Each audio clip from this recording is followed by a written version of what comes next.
হে everyone, কি অবস্থা সবার? সো আমি ফারিয়া চলে এলাম নতুন একটা ছোট্ট ব্লগ নিয়ে। আমি কিন্তু এখানে সুন্দর একটা হোয়াইট কালারের ড্রেস পরেছি। আমি মনে হয় আমার লাইফে এই প্রথমবার হোয়াইট কালার ড্রেস পরলাম। সো আজকে হচ্ছে আমার মেয়ের বার্থডে। সো এই তো বার্থডে গার্ল চলে এসেছে।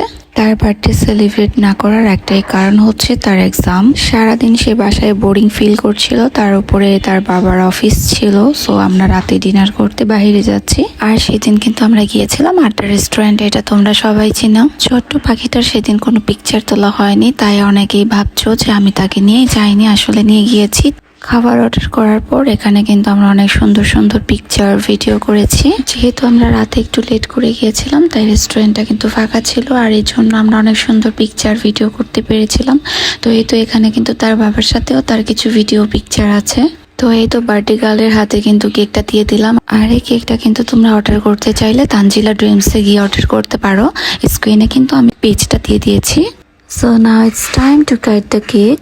Happy birthday to my dear daughter, always stay happy. তো আমরা কিন্তু এখানে ফালাককে রেখে কেকটা কাট করেছি।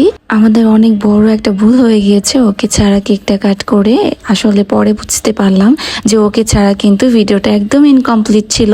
তো এই তো এখন কিন্তু আমাদের খাবার চলে এসেছে, আর আমরা কিন্তু খাবারে এবার একটু ডিফারেন্ট টাইপ কিছু অর্ডার করেছিলাম। তো যাই হোক, এখানে কিন্তু একটু ফালাককে মোবাইলটা দেওয়া হয়েছে, কারণ তাকে একটু ঠান্ডা রাখা দরকার ছিল।